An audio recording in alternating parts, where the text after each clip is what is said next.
कम हो गई मुकेश साहनी की बार्गेनिंग पावर। वीआईपी पार्टी को तेजस्वी यादव ने दिखा दी उसकी औकात, बता दिया कौन है बड़ा और कौन है छोटा।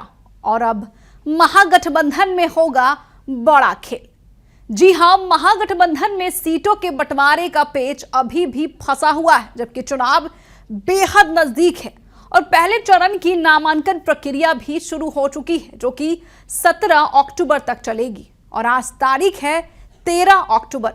लेकिन अब तक महागठबंधन सीटों के बंटवारे पर कोई अंतिम फैसला नहीं ले पाया है, जो कि अपने आप में एक बड़ा सवाल खड़ा करता है। ऐसे में कहा जा रहा है कि इस देरी की सबसे बड़ी वजह है मुकेश साहनी, जो कि लगातार अपनी शर्तों पर अड़े हुए हैं, मान ही नहीं रहे हैं। लेकिन इसी बीच अब तेजस्वी यादव ने वीआईपी पार्टी को उसकी औकात दिखा दी है, सीमाएं दिखा दी हैं और मुकेश साहनी की बार्गेनिंग पावर पहले से कहीं ज्यादा कम हो चुकी है।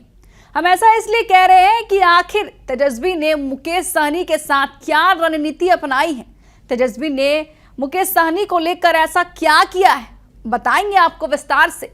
लेकिन उससे पहले मैं हूं शालिनी सिंह और आप देख रहे हैं दर्श न्यूज। देखिए, एनडीए में सीट शेयरिंग का फॉर्मूला फाइनल हो चुका है। बड़े भाई छोटे भाई का जो पुराना कॉन्सेप्ट था वो भी खत्म हो गया है और इस बार भाजपा और जदयू बराबर सीटों पर लड़ रहे हैं, बराबरी का दर्जा दिया गया है।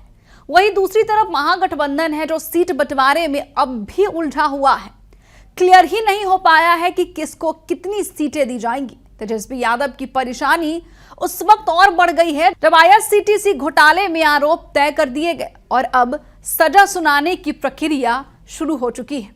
यानी कि तेजस्वी एक तरफ कोर्ट के चक्कर काट रहे हैं तो दूसरी तरफ वीआईपी प्रमुख मुकेश साहनी लगातार दबाव बना रहे हैं। लेकिन अब इसी बीच तेजस्वी यादव ने मुकेश साहनी को एक ऑफर दिया है और वो ऑफर है कि 18 सीटें, जिनमें से 10 सीटों पर उम्मीदवार राजद तय करेगा, जबकि सिंबल रहेगा वीआईपी पार्टी का। यानी कि सिंबल कुछ और चलाए कोई और। यानी तेजस्वी यादव ने यह साफ कर दिया है कि अगर वीआईपी पार्टी को महागठबंधन में रहना है तो उन्हें आरजेडी की शर्तों पर चलना पड़ेगा, आरजेडी की शर्त माननी होगी। अब साहनी के पास एनडीए में जाने का भी विकल्प नहीं बचा है, क्योंकि वहां भी सीटों का बंटवारा पहले ही हो चुका है। देखिए, मुकेश साहनी ने पहले 40 सीटों और डिप्टी सीएम पद की मांग की थी और यहां तक कि उन्होंने मंच से भी कहा था कि वे 40 सीटों पर ही चुनाव लड़ेंगे, चाहे उन्हें गठबंधन में कितनी भी सीटें मिले। लेकिन सीट शेयरिंग में देरी से नाराज साहनी ने हाल ही में एक व्यंग्यात्मक बयान दे दिया है। महागठबंधन थोड़ा अस्वस्थ है क्योंकि सारे डॉक्टर्स दिल्ली में हैं और मैं भी वहीं जा रहा हूं, वहीं से इलाज होगा।